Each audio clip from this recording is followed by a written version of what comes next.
Hello and welcome back to the Rosevear YouTube channel. Hello. We're back in Clerk Street today, under a pretty significant cloud coverage. Yeah, The weather's been very weird the last few days. it I has. don't It know. has. Although in Europe the weather's worse. In France they're having floods. I think in Oh my France. god. Well, I Yeah. know in London it's been like 30 degrees Ah, and it is continuing to be. I'm not sure that's how it. I The would old feel about alliance. that. The old alliance between Scotland and France, where we're both getting worse weather at the same time. Yeah, we win together, we suffer together. That's how Yeah. it works, I suppose. So this, I guess, is the second installment in our black tea saga. Yeah. We talked about Ceylon teas last week. Hope you watched that video and enjoyed it. We were very pleased with people commenting and watching it. Thank you very much. So this time we're talking about Assam. Yeah. This is. I think I've got a feeling we say that a lot, but one of the most popular teas we have. I was just saying to Ella before we started filming, it's a really rare day where someone doesn't walk through, a first time customer come in and say, I'm looking for Assam. Yeah, it tends to be a category that people are working their way through as well. They come in and Yeah, they start with maybe like the Assam, and then yeah, they try the other estates and things. I suppose because it is such a large component of like English breakfast or Scottish breakfast tea, we're kind of used to and the strong it's flavor. a good, strong, bold, malty flavor, which I Hmm. think appeals to people. Yeah, as we usually do, I think we should start with some history of Assam, the tea, and where it's from and Okay. everything. So lots of history. Mm. There's the Kamarapura kingdom. There are lots of folklore and exciting stories. Queen Hiramata, King Aryamata. There's the local peoples, the Singpho, and the. County. Well done. I'd I've forgotten been that one. listening. I've been doing my history brushing up. And it's a wonderfully fertile place. You've got the Brahmaputra Valley and and the same name for the river that runs through the valley, and in the alluvial soils with all of the rich minerals that are coming from the sediment from the water. And that is perhaps one of the reasons that a Scottish botanist and his brother Oh were, yeah, were attracted to that the particular area. Bruces. The Bruces, yes, a very famous name in Scotland, of course. Well, yeah. I mean, he's Robert Bruce, not Robert the Bruce, but Another Robert yeah, Bruce. the Scottish diaspora strikes again. I think I mentioned that in the last video. This is what I mean. They're everywhere. Like, Yeah, there's yeah. actually that's probably not something to brag about, but the Scottish Well, let's history let's let's all over the let's look at the place. bright sides. Yeah. I suppose. Yeah. He was a botanist, Mm. and he noticed that the Singpho people were putting a leaf into water and making an infusion from it. So he Okay. investigated that and found it was a type of tea, a different type of tea to the one that his bosses in the East India Company were buying in enormous quantities from China. Yeah, because at that point China had pretty much a It monopoly was on apart from the the plant. Japanese were making it because the Yes. Chinese had actually shared the how to make tea with the Japanese. But apart from that, all tea was coming from China, Mm-hmm. and it was a big trade problem because uh, we were buying their tea and they didn't want the stuff we were producing. So the East India Company, we've got to, would have loved to find tea somewhere else, and Robert Bruce found the way that could happen. Mm. And it's a fairly it's very different. So we were talking about Ceylon last week, and a lot of the Ceylon teas are sort of mountain, high grown type stuff. Yeah, Assam grows lower, doesn't it? it is. It is. So, well, in fact, Robert Bruce's brother, Charles Bruce, he classified the tea as Camellia sinensis, so tea as we know it, then Assamica. Yeah. And it's a bigger, broader leaf, and it grows in subtropical climates, Mm-hmm. where the Chinese uh, leaf, Camellia sinensis. It's often your best Camellia sinensis is often found on top of a mountain in very cold climates. Yeah. So this was a different type of tea leaf which he classified, but then the question was, how were they going to grow it? Because the British had no expertise in growing tea. I mean, why would they? So there's another Scotsman, sort of a bit of a James Bonds, also Scottish. We win. Who was sent on a mission to China to discover everything about tea, and also to come back with lots of tea plants, lots of Chinese labourers and their equipment. Mm-hmm. So he was disguised himself as someone Chinese, and he went to all of the fabulous places in China that we get tea from. So he went to the Wui Mountains, wonderful oolong country. Oh, yeah. Went to Longjin village, where Dragonwell comes from. Yeah. Went all over China, learned what he could, and brought people back. And that brought the expertise of how to make tea to India. Wow. I mean, it's such an interesting history. Like the culture of tea in general has sort of spread all over the world, and just been so important to, yeah. I mean, the economy as well, like as a big absolutely. building block. I mean, it's amazing the interaction between tea and the economy, also with political events. Yeah, I mean, of course. Boston Tea the Party. Boston Tea. Yeah, we don't need to. Maybe that's for another video. I don't know. Can we blame that on the Scottish as well? Maybe not. No, I don't think so. Wow. Yeah, I think the English might have had some. Yeah, definitely. I think the English have got to take that one. Yeah, probably. But yeah, so a very interesting tea with a lot of history. And we've got two of ours here. So we're drinking the first flush Assam at the moment, which is an unusual one.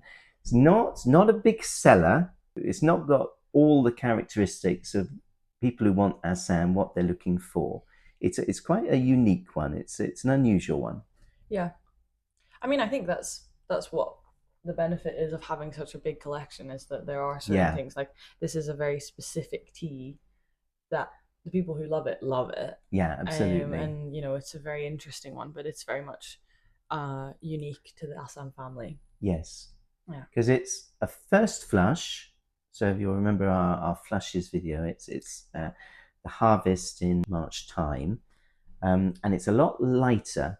And we were just discussing the taste notes before we started filming. It's there's a richness to it as well. Yeah. It's lighter and richer, and you said that there's less maltiness. Yeah, there's definitely. I mean, Assam tea is in general known for its like malty strength, but it's a lot lighter than that. Like it has a warmth, definitely, but not quite the maltiness that like some of our other ones have. Yeah. I mean, I think the most popular Assams are the second flushes. Mm. So we've got an Assam FTG FOP, which I think we covered as well in another video, which is flowery, tippy, golden, fine orange pekoe. Yeah. Or if you want to laugh, far too good for ordinary people. So that's a lovely large leaf tea, and that's what we have here. So we'll be drinking that in a moment. Yeah. So that's one of our teas, and that's from the East Mulkabari Garden. It's really a wonderful one as well, actually. Mm. And then, of course, you've got the Margarita Assam. Mm. Yes. And the name of that estate, it's interesting how they came about it. It's there was a charming Italian engineer who brought the railway to the region where Margarita Tea Garden is, and he really impressed everybody. That wonderful, charming Italian, and they named the garden after the Italian queen. So Queen Margherita was the queen of Italy at that time. And in fact, she was the first queen of United Italy. So she was honoured by having her name as the name of the tea garden. Wow. And the tea that is produced by the garden that we have in our collection is a golden flowery broken orange pekoe. Yeah. And because the leaves are broken, it actually makes them stronger. So it's wonderfully malty. There's a spicy note, and it's stronger. Yeah. So if someone wants a really strong malty Assam, that's our go-to recommendation. Yeah. So speaking of the sort of naming the teas after certain people, the Harmati estate that we have also has Yes, some etymology there. that makes a reference to the Queen Hiramati, who was the wife of King Aryamata, and with all of the wonderful stories of that couple. And that one is a classic malted, strong Assam tea. Yeah, that tends to be pretty popular. Like, that's what people are looking for. You Absolutely. Type of tea, most of our customers would put milk, and often have it as a first cup of tea of the day. We've poured ourselves the Assam FTG, yes. There's definitely a floral note I can smell in there.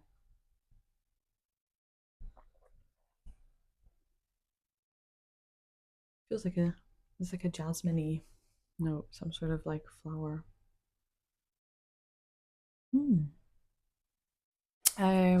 Which have we not talked about? Borsilla. Borsilla, yeah. So we go back to tea production. You've got Robert Fortune came back with his Chinese people and his Chinese plants and the equipment, and they set up the East India Company set up tea production in Assam. However, they didn't just stick with this is what the system we've learned from our spying mission to China.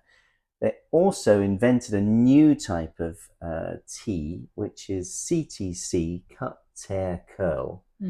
If ever you've been to a tea factory in India or some other countries, possibly even Mauritius, actually, you'll see the very old-fashioned as they look now tea machines with the which are often shaking and sorting different teas. And then one part of the production process is also making CTC teas, which is cut, tear, curl.